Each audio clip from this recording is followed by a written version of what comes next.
Hello, everybody. Welcome to this Facebook Live. Join me in welcoming Giovanna Rossi. So excited to have her here today. Say hi. Hello, everyone. Hi. And for those of you who don't know me, I am Laurie Gerber, head coach at Handel Group Life Coaching. And for those of you who do not know Giovanna, she is the leadership and results strategist extraordinaire. She has been working over 20 years with people in the government, nonprofits, regular humans, women, mostly advocating for women and families, although it affects everyone. Everything you do, as far as I'm concerned, affects everyone. That's because women are the backbone of everything, right? You founded Well Woman Life. You do a show for NPR called The Well Woman. You created something called the Family Friendly Business Award. So you basically dedicated much of your entire professional life to helping women and families figure out how to have this elusive thing we call work-life balance. Mm-hmm. Now, I started this Facebook Live theme of debunking your dumbass theories because the thing that I thought was so powerful about Handel Group coaching was how my coach combated my theories. And one of the very main theories I came to coaching with was that my work is in competition with my family life. I completely believe that. I came in enculturated with that it was a competition and someone was going to win and someone was going to lose. And it was either going to be my kids or my husband or my work or my desire to change the world. And that was one of the first things my coach said, no, wrong. Don't think that. Think this instead. And she introduced me to the concept that one augments the other, that actually the better, and she helped me design a new theory, a less dumbass theory, called the better you are at your work, the better you are for your family, the better you are for your family, the better you are at your work. And each begets positive results in the other. And that blew my mind. Right. Blew my mind, the concept that I could make that up and then prove it true. And then I proceeded to prove it true. And so never again did I go back to believing that those two things were in competition or that I couldn't have what I dreamed of in both my career and in my family life. So I am a poster child of this particular topic. And I am so glad to have you here to speak as an expert on the topic because you work with people all the time. You hear their dumbass theories all the time. You hear what they bump up against, what they struggle with, what they don't know how to fix, and then you help them fix it. So you're going to help so many people today by giving us your tips. Okay. So everybody, I asked Giovanna what the 3 most common dumbass theories are that she hears in her work and how to debunk them. And she came up with my favorites. And we're going to first of all, is there anything else you want to say by way of introduction, Giovanna, before we dive into the theories? No, I think you covered it. And I'm just excited to be here and to talk about this. This is one of my favorite topics because it's so personal and it's so, it's everything. So yeah, it's such the foundation of what we can do. So I love it. Yeah. It bleeds, right? It's like I always joke that people talk about work-life balance, and I think you agree. There's no such thing as work-life balance. It's just we call it designing your life. It's your life, actually. Right, integrating. Yeah. So the first thing that a lot of people think is I can't actually have my dream for my family and for my work life unless I have an employer that's on board. What am I supposed to do if the circumstances of my life or the situation that I find myself in is not conducive or supportive, I'll put that in quotes too, of what my vision is? Yeah. Well, that's a really big one that I hear a lot. And so with my work, I really look at, the internal, like what's going on in your head about this, but then also the external, like what are the external circumstances? And do we have to believe the external circumstances only? And so obviously, oh gosh, you can see my thumb. I cut it. Oh, I'm sorry. I'll try not to wave that around. You're here. So, yeah. To know. Yep.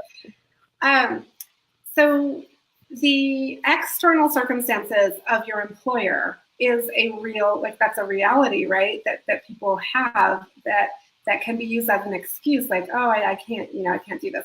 So what I like to say is, yes, that's a reality, and there are things that you can do. You can, there's a whole range of things we can do. We can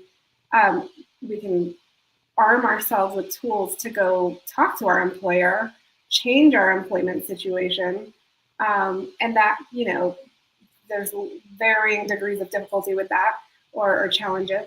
And so we can change some of those external circumstances, first of all.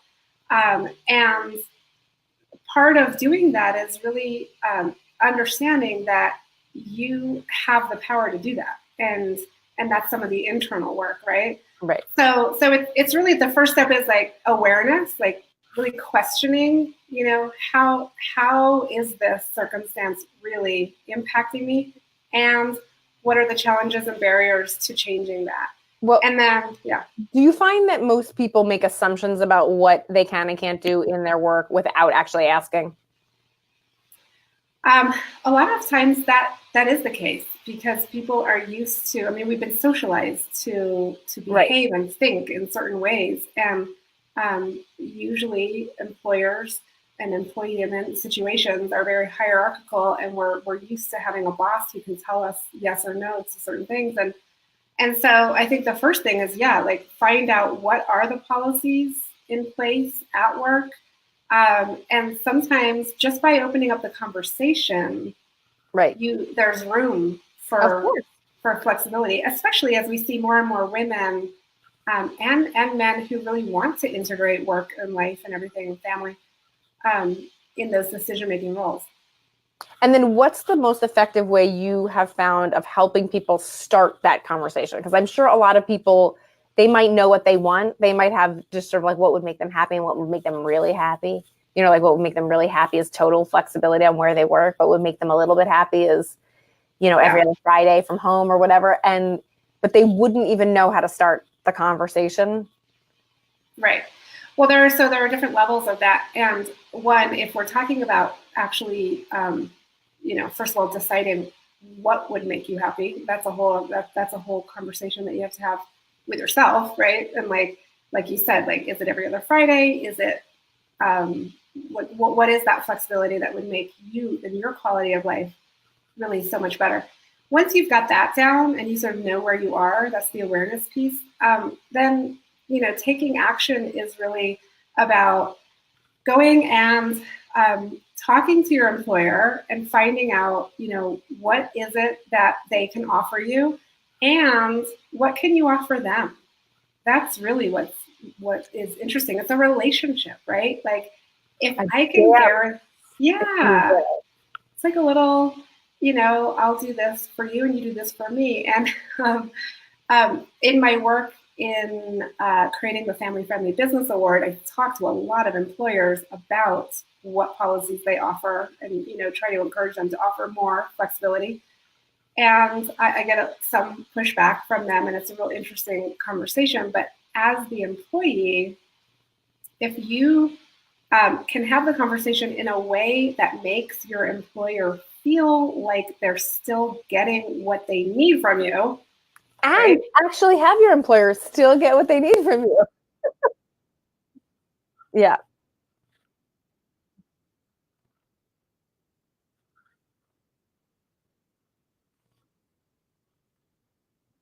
Right. Then I want to keep you happy so I can keep you, period.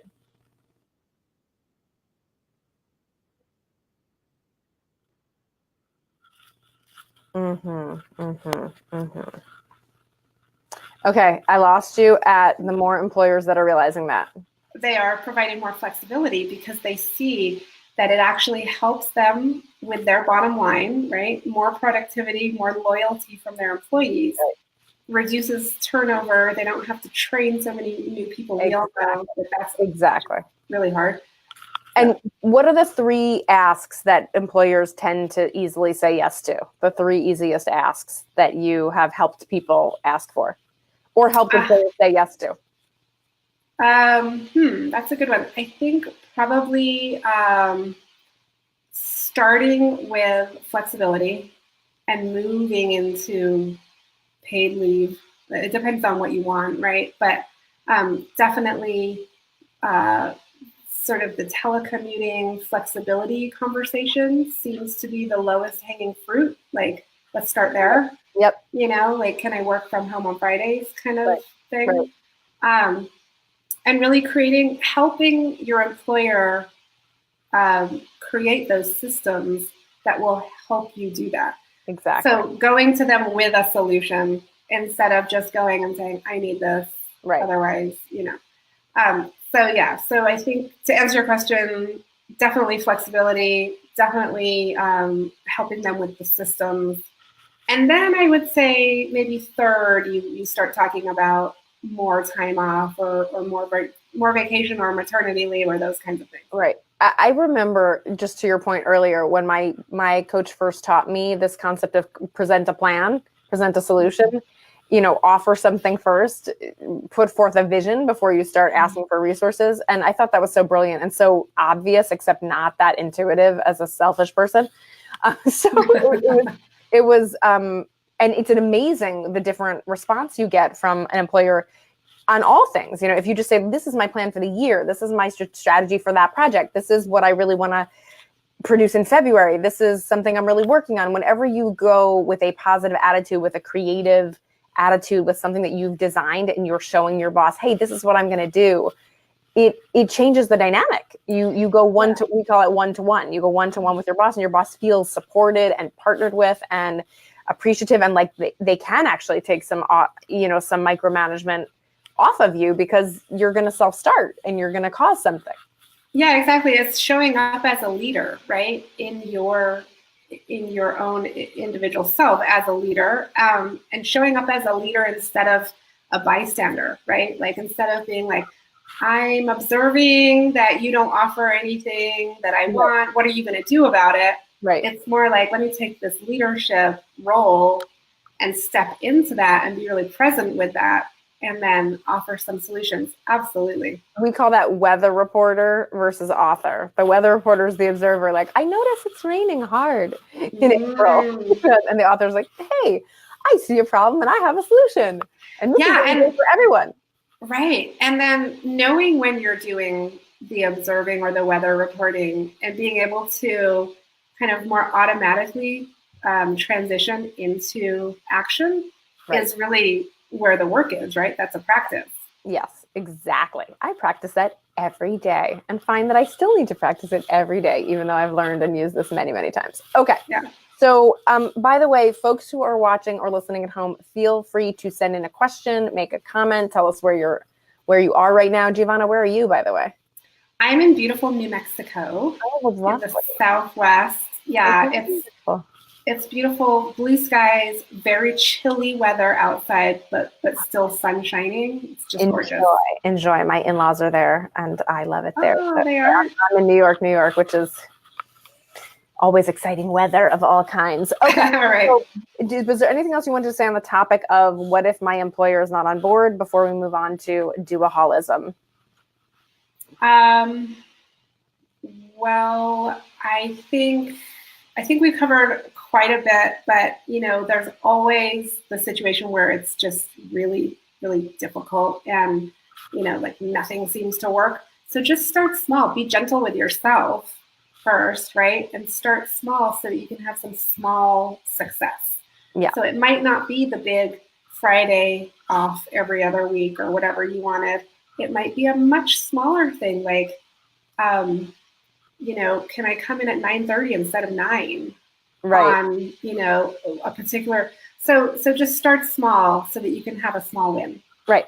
And open the can of worms. And one other thing I would recommend to folks is that we're giving a lot of physical integrity solutions, like actually what should you do? But as we know, a shift in your mind or your own perspective or something that you have control over can also really help. So even I just did a very simple thing in my work, which is that I promised myself I would get up and walk around every hour instead of staying in my seat. And lo and behold, it changes my experience of stress at work, tiredness at work. I'm just sitting at a desk all day. All of that stuff that makes you feel like you need balance can also be impacted by just small habits that you can change, that your employer doesn't have to say yes to. Okay. Speaking of duoholism, of which I am. Oh, I like that word. Duoholism, yeah. I mean, it's an addiction like anything else, right? Like do. I can't stop doing. Doing must be the answer. Isn't it the answer, Giovanna? Are you going to teach me how to do more and work harder? Are you going to teach me how to get more things done and check more things off? Won't that make me happy? Won't that make me successful? Won't that make me rich? Right. How can I do more? apparently it is not a panacea.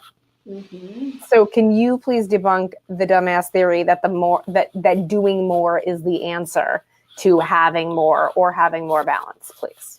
Yes. So this is a really big one in the well woman community because we have a lot of high achievers who want to be in action mode all the time. And this whole idea of like, just take action isn't always the answer. And it's the answer is not always to do more. Sometimes the answer is to stop and slow down. And that can be really hard for those of us who are like, confirmed doaholics or workaholics. And the first thing is to just bring awareness to that, like, okay, and then to actually slow down. And so the question is like, well, I can't slow down. Like, how can I slow down and still, get everything done? And then it's like this frenzied anxiety, right?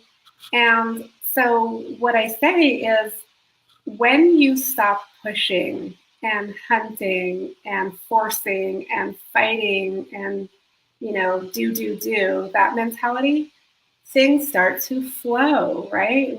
I think we've all experienced that. It's just remembering it and remembering how to bring it into our lives, into our situation that we're in. And it's super hard because when we're on that hamster wheel going round and round and round and round, it's really hard to jump off and observe that and see that that's what's happening. And so this is almost one of those really difficult parts where you have to really bring awareness. You have to have a practice, or you don't have to. You could have a practice that helps you bring awareness on a more regular basis, so that you're not caught off guard and then go into burnout and crash and burn with some health issue or whatever, And that's what happens. That happens. And what is your theory on why people do versus be? I think it's a complex situation for people. I think that for me personally, I learned that I could hide. I could not be, I didn't have to really deal with myself and my life and my, pain or issues or whatever, if I just kept going, just like keep going. That's what I found too. But humans seem to have an aversion to feelings. We think if we feel feelings, they'll kill us or overwhelm us or we'll never stop. And it turns out that if you feel them, they actually tend to move through pretty quickly. Thank you for validating that.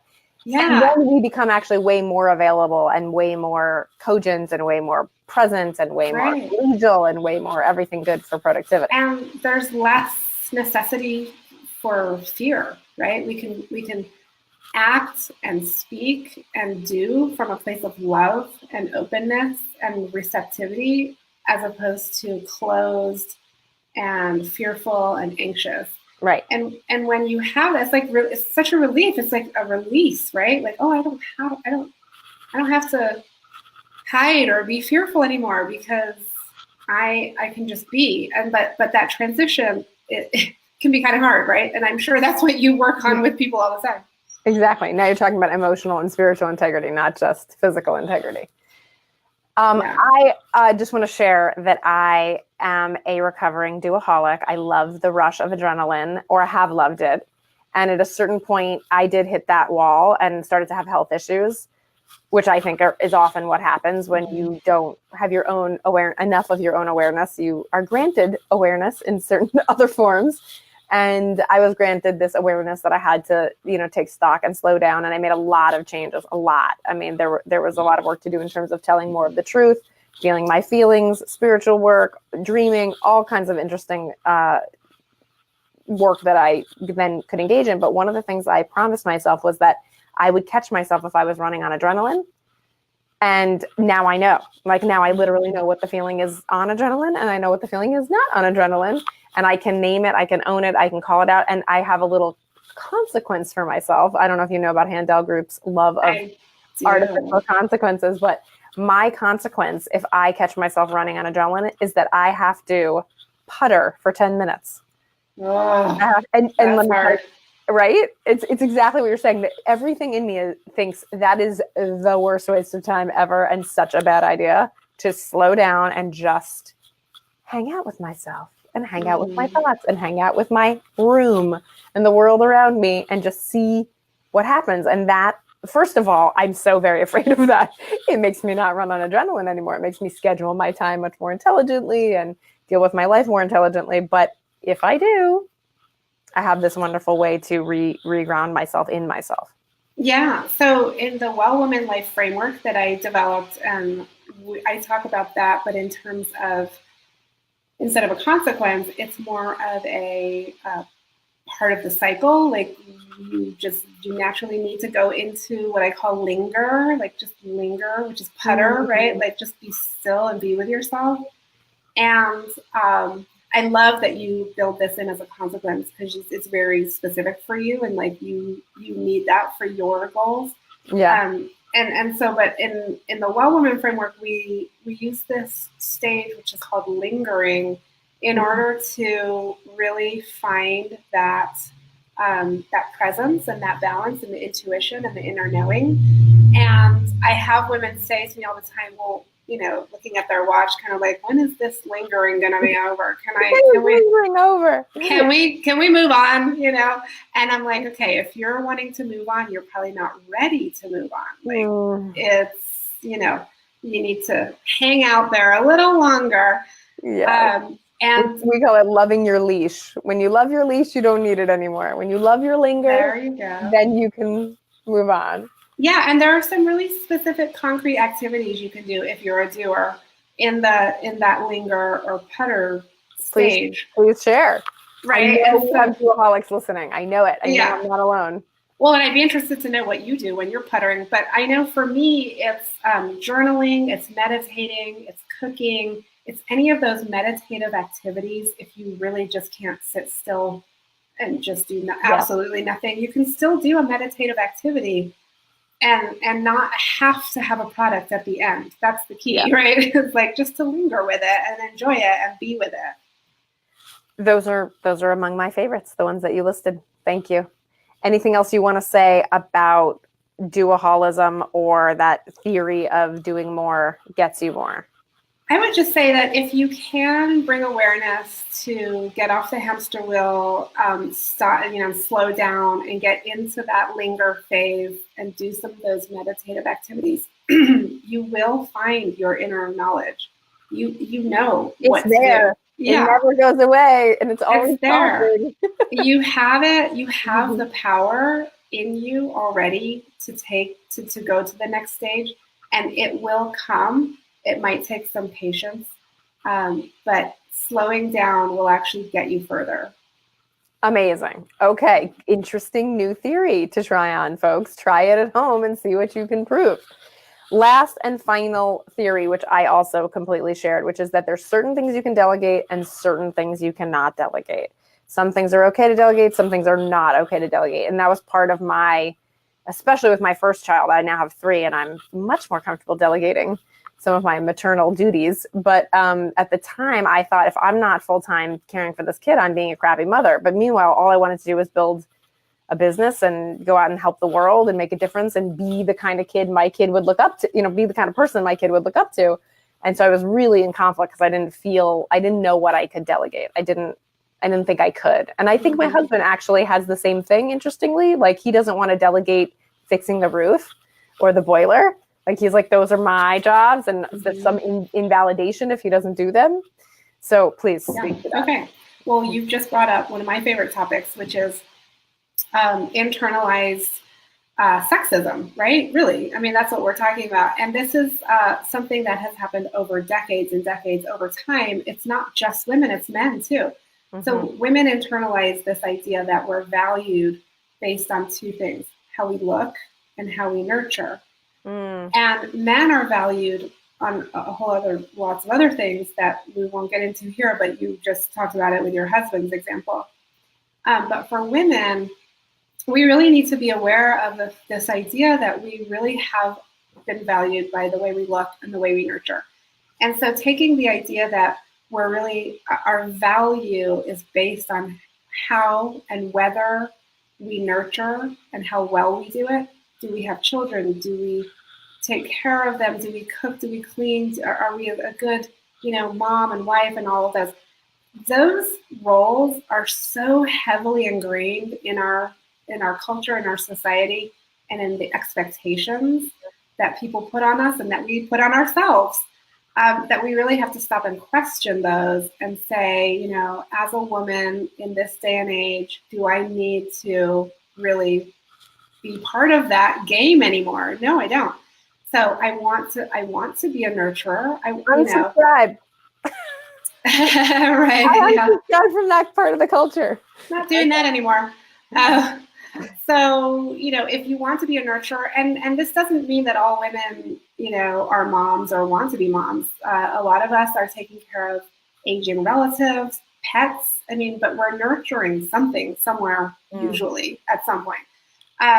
And so the idea that we would delegate some of those tasks, like childcare, like cooking, like cleaning, is really kind of hard for us because we identify ourselves as, or we put value on that with our identity. And so really giving yourself permission to not have to do that is the first thing. Like, okay, I can be valuable and hire a babysitter. I can be valuable and get my groceries delivered. I love your use of "and." You have yeah. very good use of the word "and."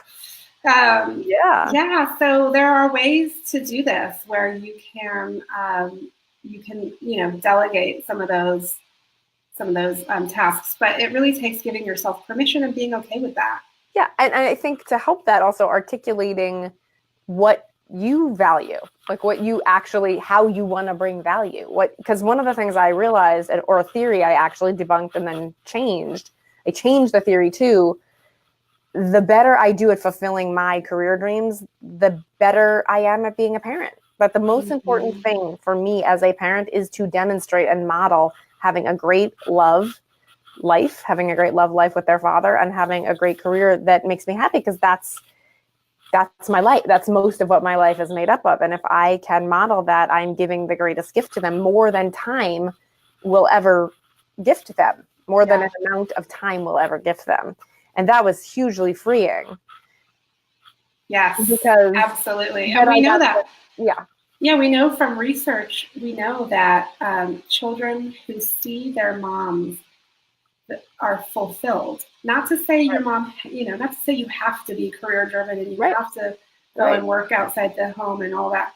But when children see that their mom is fulfilled and happy, they in turn are, more fulfilled and happy. Right. So it's really a win-win. And I'm right scientifically. I'm so glad that science backs up my new smarter theory. I love it. The other thing I learned too, I'll just offer this to people, and I would love to hear what you think, is that I think every person has their magic numbers, or their personal integrity, we might call it, which is the amount of time that it really works for them. And there's a sweet spot. And one of my problems was I thought, well, it should be full time. That's the right answer. And that was not my right answer. It could be some people's right answer, but it wasn't my right answer. My right answer is like an hour in the morning, maybe an hour and a half in the evening with my kids, sometime on the weekends. And I am happy. I am full up. I'm fully present. I'm not bringing a phone to those times.